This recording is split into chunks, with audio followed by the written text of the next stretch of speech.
Hello বন্ধুরা, আমি তোমাদের সবার প্রিয় স্বপ্ন চলে এসেছি আজকে একটা নতুন রেসিপি ভিডিও নিয়ে। সবাই কেমন আছো? আশা করি সবাই ভালো আছো। বড়োদেরকে প্রণাম জানিয়ে, ছোটোদেরকে অনেক বেশি ভালোবাসা জানিয়ে আজকের আমি আমার রান্নার ব্লগ ভিডিওটা এখানে শুরু করলাম, আর তোমাদের সঙ্গে সেটা শেয়ার করব। আমার সঙ্গে এতদিন যারা আছো তাদেরকে অনেক ধন্যবাদ আমার ভিডিও দেখার জন্য, আমাকে সাপোর্ট করার জন্য। দেখো, এবার আমি সোজাসুজি ডিরেক্ট চলে যাচ্ছি যে কিভাবে রান্নাটা করছি।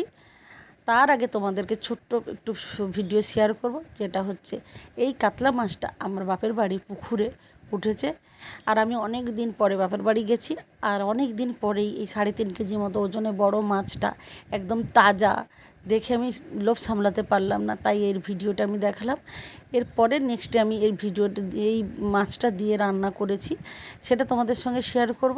তার আগে দেখো মাছটা নড়ছে কিভাবে আর কতটা জ্যান্ত আছে দেখো। তো দেখো, এবার আমি চলে যাচ্ছি সোজাসুজি রান্নাতে। মাছটাকে কাটা হয়ে গেছে, এইভাবে পিসগুলো করেছি দেখতেই পাচ্ছ। এবার কাটিং করার পরে এটাকে আমি কিছুক্ষণ জল ঝাড়তে দেবো। জল ছাড়া হয়ে যাবে 20 মিনিট পরে। আমি এটাতে নুন হলুদ মাখিয়ে আরও 10 থেকে 20 মিনিট আমি রাখবো। যখন আমার ম্যারিনেশনটা ভালোভাবে হয়ে যাবে তখন আমি কিছু উপকরণ নিয়ে নেবো। এখানে আদা, রসুন, টমেটো, পেঁয়াজ, কাঁচা লঙ্কা, আরও অনেক কিছু জিনিস আমি নিয়েছি, কিন্তু প্রথমে আমি তোমাদেরকে দেখাবো যে আদাটা আমি পেস্ট করে নিয়েছি, রসুনটা আমি পেস্ট করে নিয়েছি, পেঁয়াজও আমি পেস্ট করে নিলাম, টমেটোটা আমি মিক্সিতে পেস্ট করে নিলাম, কাঁচা লঙ্কার সঙ্গে পোস্ত, কাজু বাটা, কাজু এগুলো আমি পেস্ট করে নেব, একটু আমি টক দই নিয়ে নেব। তো দেখো, এবার আমি একটা প্যান বসিয়ে দিয়েছি, দিয়ে আমি তেল দিয়ে দিয়েছি। তেলটা গরম হওয়ার পরে আমি মাছগুলো উঠিয়ে দিয়েছি। আর একদম গরম হওয়া তেলেই দেবে, যাতে মাছগুলো ভালোভাবে ভাজা হয় আর ভেঙে না যায়। তো দেখো, এভাবে আস্তে আস্তে করে অল্প অল্প করে মাছগুলো আমি উঠিয়ে নিয়েছি, কারণ বুঝতেই পারছো অনেকটা বড় মাছ। আর সব মাছগুলো আমি ভেজে নিয়েছি, যদিও সব মাছগুলো আমি রান্না করিনি, তবু আমি ভেজে নিলাম সব মাছগুলো। আর যখন আমার সব মাছগুলো সম্পূর্ণরূপে কমপ্লিট হয়ে গেছে, তখন আমি আবার কড়াইতে আরেকটু তেল বেশি করে দিয়ে দেবো। দিয়ে তার মধ্যে এলাচ আর তেজপাতা আর লবঙ্গ দিয়ে দেবো। এগুলো যখন একটু গরম হয়ে যাবে তখন আমি এর মধ্যে পেঁয়াজ বাটা দিয়ে দেবো। পেঁয়াজ বাটা দিয়ে কিছুক্ষণ আমি এটাকে হালকা হালকা করে কষাবো। তারপরে আমি এখানে রসুন বাটা দিয়ে দেবো।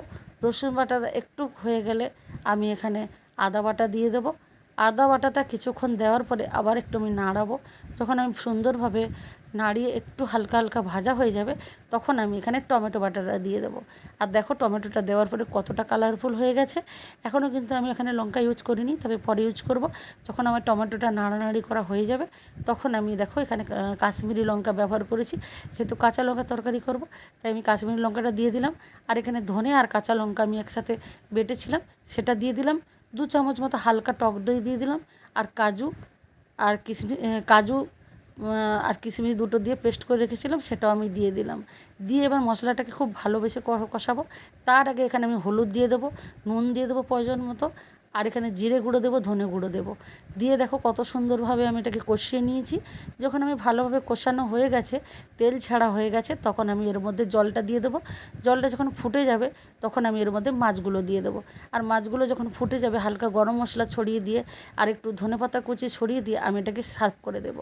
দেখো, আমি সার্ভ করে দিয়েছি, আর মাছটা পিসটা তুলে আমি তোমাদের দেখিয়ে দিয়েছি কতটা সুন্দর হয়েছে, কতটা কালারফুল হয়ে গেছে। দেখো, আমার রেসিপিটা যদি ভালো লাগে তাহলে অবশ্যই লাইক কমেন্ট শেয়ার করে আমার সঙ্গে থাকবেন, পাশে থাকবেন। আর অবশ্যই কমেন্ট সেকশানে জানাবেন আমার রেসিপিটা কেমন হলো। আজকের মতো টাটা, ভাই ভাই। আবারও সবাইকে অনেক বেশি ভালোবাসা জানাই।